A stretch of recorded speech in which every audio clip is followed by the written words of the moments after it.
ఒకప్పుడు దూరంగా ఉన్న ఫ్రెండ్స్తో కానీ బంధువులతో కానీ మాట్లాడాలంటే లెటర్స్ని యూజ్ చేసేవాళ్ళు.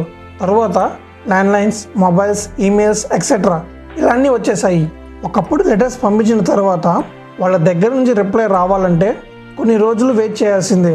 ఒక్కొక్కసారి నెలలు కూడా టైం పట్టేది.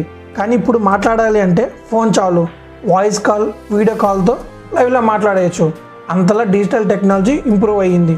అలా ఇంకా డిజిటల్ టెక్నాలజీ ఇండియాలో ఇంప్రూవ్ కావాలని July 1, 2015లో digital India campaign Modi గారు ప్రవేశపెట్టారు. ఈ క్యాంపెయిన్ యొక్క ముఖ్య ఉద్దేశం ఏమిటంటే ఇండియాలో ఉండే ప్రజలు ఎలక్ట్రానిక్ డివైజెస్ని ఎక్కువ శాతం వాడటం వల్ల వాళ్ళు చేసే జాబ్స్లో కానీ లైఫ్లో కానీ హెల్ప్ఫుల్గా ఉంటాయి.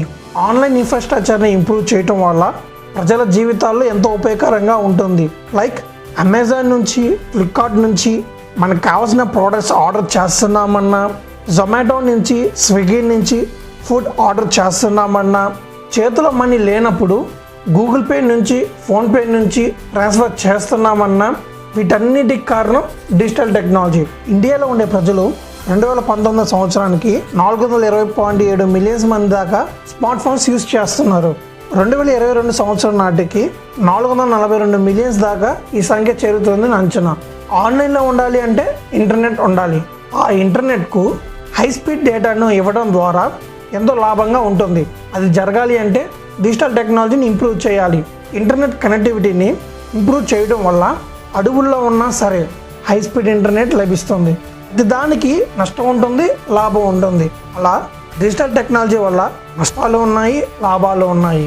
ఇప్పుడు డిజిటల్ టెక్నాలజీ యొక్క అడ్వాంటేజెస్ మరియు డిసడ్వాంటేజెస్ చూద్దాం. అది తెలుసుకోవాలంటే హలో గైస్, ఎలా ఉన్నారు? బాగున్నారా? బాగున్నారని ఆశిస్తున్నాను. This is Avinash from VT square channel. Wait మీ డౌట్ నేను క్లారిఫై చేస్తా. వందే మాత్రం టీం తెలుగు కదా, వీటీ స్క్వేర్ ఏంది, ఛానల్ నేమ్ ఏమైనా మారిందా అని అనుకుంటున్నారు కదా. మీ డౌట్ నేను క్లారిఫై చేస్తాను. మన ఛానల్లోనే చాలామంది సబ్స్క్రైబర్స్ అడిగారు అనమాట. అన్న ఛానల్ నేమ్ లాంగ్గా ఉండటం వల్ల కొత్త వాళ్ళు సెర్చ్ చేయడానికి ఇబ్బందిగా ఉంది, సో షార్ట్ చేయన్నా అని అడిగారు. సో బాగా ఆలోచించి ఈ నిర్ణయం తీసుకున్నాను. వీటీ స్క్వేర్. వీటీ స్క్వేర్ అంటే వి అంటే వందే మాత్రం, టీ స్క్వేర్ అంటే team Telugu. So Vande Mataram team Telugu is equal to VT square. So without wasting time let's log in to our channel. ఇప్పుడు చెప్పే అడ్వాంటేజెస్ మరియు డిసడ్వాంటేజెస్ ఇండియాకే కాదు, ప్రపంచం మొత్తానికి. డిజిటల్ టెక్నాలజీలో ఇంప్రూవ్ అవ్వాలనుకున్న ప్రతి దేశానికి, ప్రదేశాలకు డిజిటల్ కంట్రీ అవ్వడం వల్ల ప్రజలు వరల్డ్ వైడ్గా టెక్నాలజీతో కనెక్ట్ అవ్వచ్చు. ఇంట్లోనే కూర్చొని ఫినాన్షియల్ ఇష్యూస్ సాల్వ్ చేసుకోవచ్చు. రోజు పర్సులో మనీ ఉంచుకొని పర్సు పోతే ఇంకంతే సంగతి అని భయపడడం అవసరం లేదు. ఆన్లైన్ పేమెంట్స్ చేసుకోవచ్చు.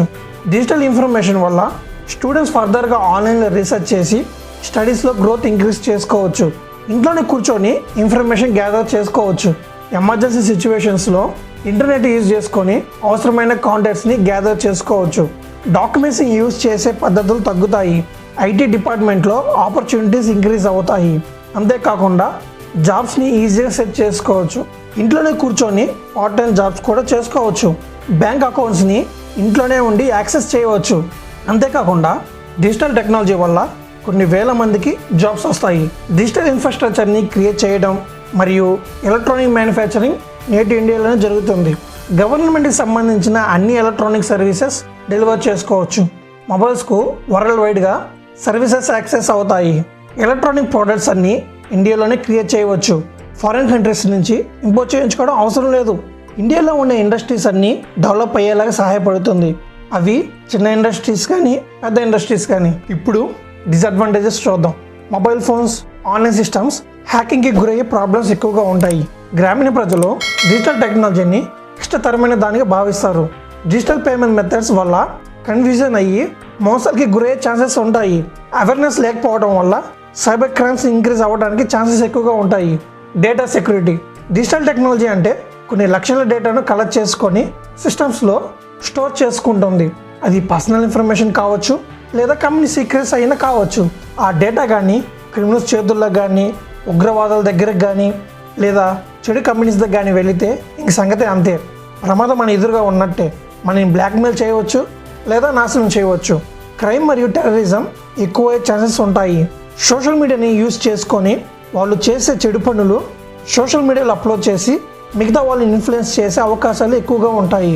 ప్రైవసీ ప్రాబ్లమ్స్ అంటే ఈ డిజిటల్ వరల్డ్లో కానీ ఉంటే ఒక వ్యక్తి యొక్క పర్సనల్ డీటెయిల్స్ దొంగలించబడవచ్చు. ఫోన్స్ నుంచి కానీ కంప్యూటర్స్ నుంచి కానీ పర్సనల్ ఫొటోస్ కానీ కాంటాక్ట్స్ వీడియోస్ దొంగలించబడి బ్లాక్మెయిల్కి గురయ్యే ఛాన్సెస్ ఎక్కువగా ఉంటాయి, లేదా ఈ డేటాను బ్లాక్ మార్కెట్లో అమ్ముకుంటారు. డిజిటల్ ఇంప్రూవ్ టెక్నాలజీ అంటే కొన్ని స్టార్టప్ కంపెనీస్, ప్రైవేట్ ఆర్గనైజేషన్స్ పుట్టుకొని వస్తాయి. సో అందరూ స్పై కెమెరాస్ యూజ్ చేస్తారు. స్పై కెమెరాస్ మంచి వాళ్ళ చేతిలో ఉంటే ఏ ప్రాబ్లం లేదు. చెడు వాళ్ళ చేతిలో ఉంటే మనం వేసే ప్రతి అడుగుని క్యాప్చర్ చేయవచ్చు. డిజిటల్ మీడియా మ్యానిపులేషన్ వల్ల మన ఫొటోస్ని, వీడియోస్ని, ఆడియోస్ని ఎడిట్ చేసి సోషల్ మీడియాలో స్ప్రెడ్ చేస్తారు. అప్పుడు నిజం ఏదో అబద్ధం ఏదో తెలుసుకోవడం కష్టం. Job insecurity. డిజిటల్ టెక్నాలజీ వల్ల ఆఫీస్కి వెళ్లకుండా ఇంట్లోనే కూర్చొని ఆఫీస్ వర్క్ చేయవచ్చు. ఇది ఇంటర్నెట్ మీద ఆధారపడి ఉంటుంది. సో ఇది ఫిజికల్ వర్క్ కాదు, కాబట్టి కంప్యూటర్స్ కూడా మన జాబ్ చేయవచ్చు. సో మన జాబ్స్ పై అవకాశాలు ఉంటాయి. ఎనానిమిటీ, ఫేక్ పర్సన్స్ అంటే వాళ్ళ రియల్ ఐడెంటిటీని హైడ్ చేసి ఫేక్ ఐడెంటిటీని చూపించడం.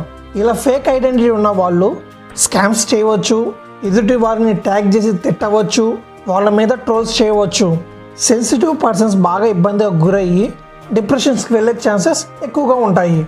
డిజిటల్ టెక్నాలజీ వల్ల గేమ్స్, టీవీ, కంప్యూటర్ అడిక్షన్స్ ఎక్కువగా ఉంటాయి. ఫిజికల్ వర్క్స్ కన్నా మెంటల్ వర్క్స్ ఎక్కువగా ఉంటాయి. మనిషి తన మేధస్సును కోల్పోయే ఛాన్సెస్ ఉంటాయి. మనిషి యొక్క జీవన విధానం మారుతుంది. ఎక్కువ కాలం జీవించలేము, అంటే లైఫ్ స్పాన్ డిక్రీస్ అవుతుంది. రియల్ లైఫ్లో ఉండే ఫ్యామిలీ ఫ్రెండ్స్తో కన్నా ఫేక్ వరల్డ్కి ఎక్కువ ఎడిక్ట్ అయ్యి ఇంట్రెస్ట్ చూపిస్తారు. అప్పుడు ఎదురెదురుగా ఉన్నా లేనట్టే లెక్క. సో ఇది ఫ్రెండ్స్ మన వీడియో. నేను చెప్పిన అడ్వాంటేజెస్ మరియు డిసడ్వాంటేజెస్ కొన్ని మాత్రమే, ఇంకా చాలా ఉన్నాయి. ఫర్దర్ ఇన్ఫర్మేషన్ కోసం మన ఛానల్ సబ్స్క్రైబ్ చేసుకోండి.